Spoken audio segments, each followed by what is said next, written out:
Hello everybody, hello Noel. What's up? Hi everyone, it's Noel. So we're here today with Mehdi as the cameraman, and we're here to showcase the deck I played at YCS Lille, with which I ended up winning. So I chose to play Yubel Fiendsmith. I think it was the best deck of this format.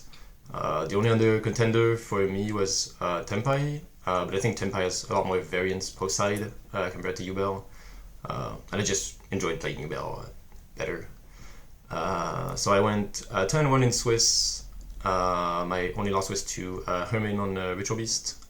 Gaia Pillow with like infinite cards in hand is difficult to play through. My matchups were very standard in the format. It was Yubel Fiendsmith, Snake Eyes, Chimera Fiendsmith one time, Runic Whitewood one time in Swiss, Tempai, and then Ritual Beast, of course.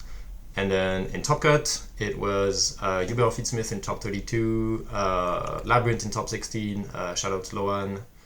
The top 8 match against Runic Whitewoods, insane match, very back and forth. Top 4 was against Tempai, and then the finals was against Plant, Rika, Sangaran, etc. Okay, perfect. So maybe we can go to the decklist now? Yeah, sure.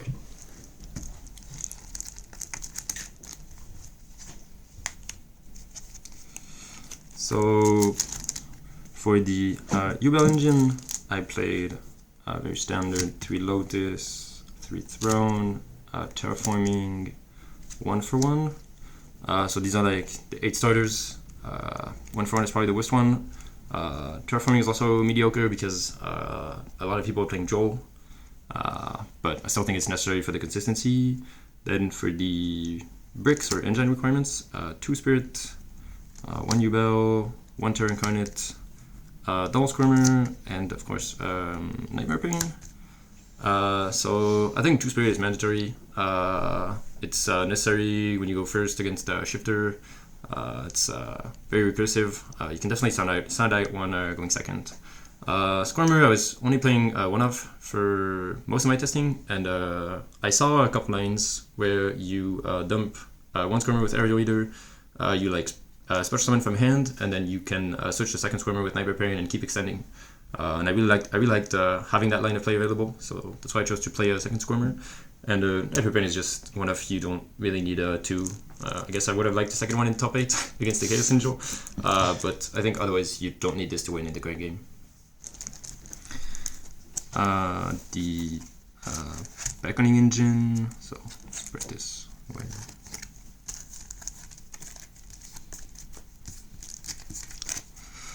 Very standard as well, just 3-1.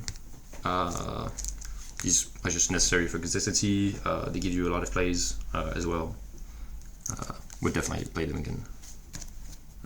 They don't lose that hard to draw as long as you have another way to play. Because you put 2 body on board and then... yeah, you can still play usually. Should be the Fiendsmith package. Yeah, I think I'm missing the 3rd Fiendsmith. Yeah. So 3 Fiendsmith, 2 Tract, and then Lurie. I really like 2 Tract. Tract is a full combo in this deck. It ends on everything but the Omni Negates.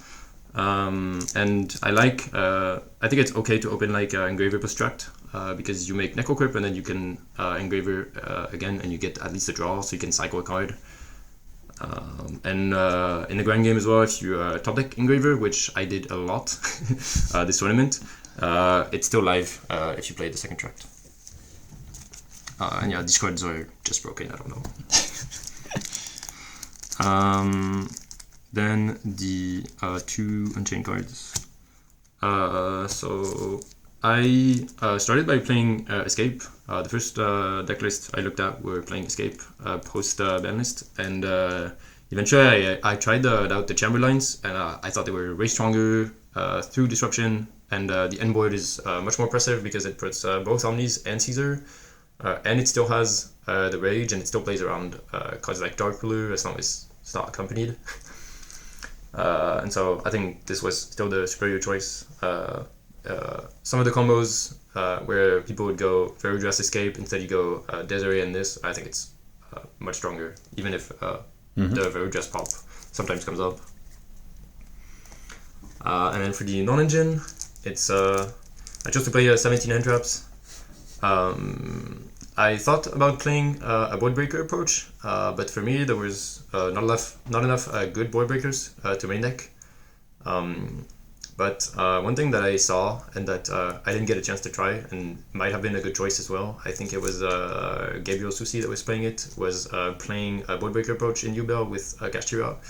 It's basically the same idea as Snake Eyes, except you're playing a better deck because you're playing Yubel.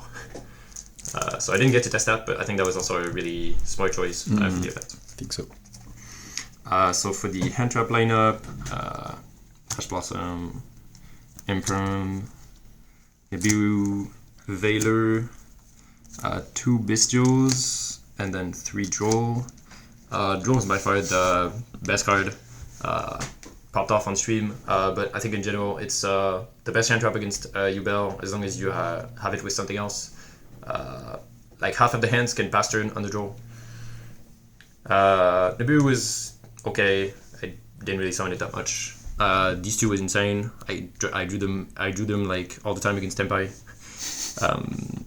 And then yeah, the Bestials are just the 16s and 17s, so it's 44 total, and it's exactly 17 one-card starters and 17 hand traps. So the idea is you draw 2 starters, 2 non-engine, and you'll probably draw 1 of your engine requirements. Okay, for the main deck, so... for the extra deck, okay.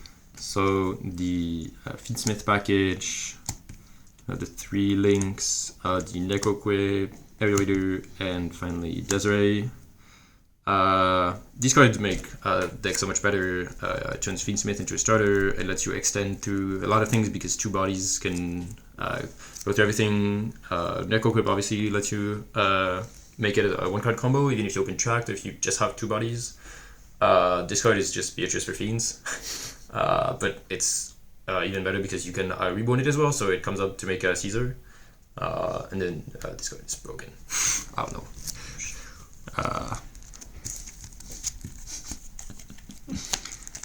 Next is the Unchained cards, so just 1 Yama because we're playing Chamber, Soul of Rage, SP, yeah, shoutouts to the Agoff booster pack I opened.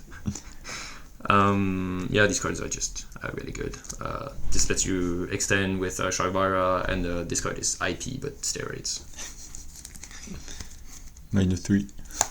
Yeah, it's up to 3 interruptions. The 2 XYZs. So yeah, this is just the other Omni Negate. This card is basically Baron for any deck that can make 2 10s, and it's really easy in this deck. And then this card is Solemn Wordings on legs.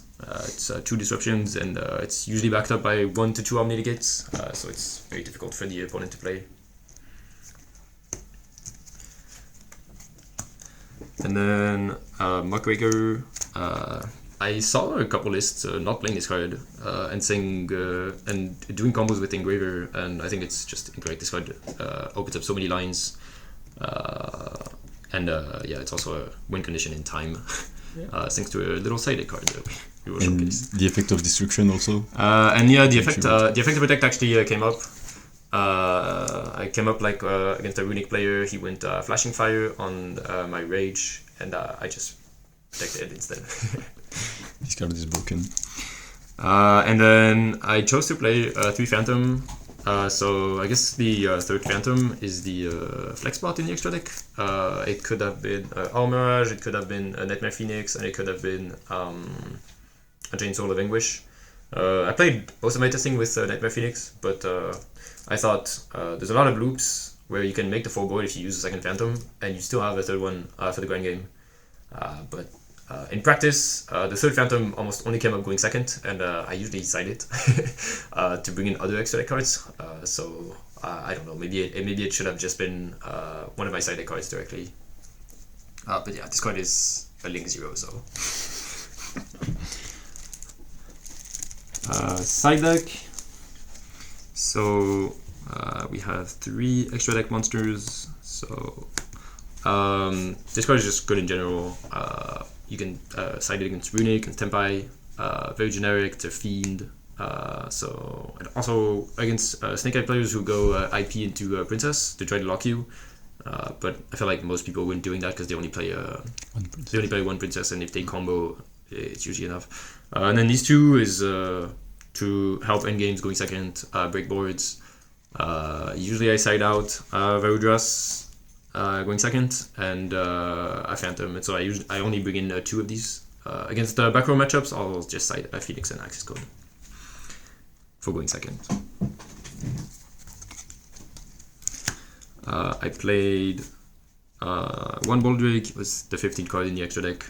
Just another Bestial. I think Bestials were okay this event.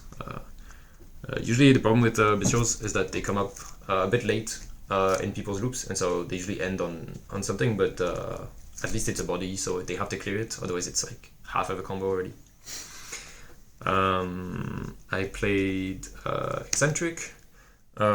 This card was in theory for Tempai, and I guess runic matchups are like weird stun matchups, because you can switch it with Tract, so you have virtually 6 copies of this, 3 engraver, 2 Tract, and this.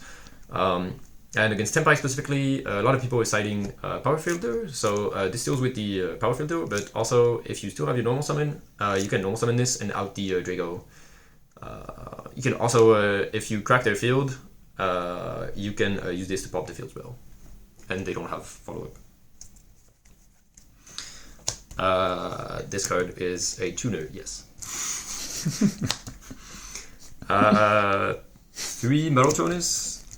So this card was okay. I think it was definitely overhyped by a lot of people because the only 2 decks that end consistently with Caesar are Yubel and I guess Chimera Fiendsmith. Snake Eyes almost never make Caesar, they make Desiree going blind. And also people keep saying that you can negate Caesar, summon Desiree, and then you have full combo plus you send the card. That's wrong because you actually don't have anything to shuffle back with things, so you still need another card. This card was good. This card was mostly for the mirror match, going second, going first. I think I drew it 3 times and got Ash twice, but in theory it was good. 2 Cyclone. Yeah, the 3rd Cyclone became Eccentric. Just good into like Runic, Tempai, any back row deck. I guess Labyrinth.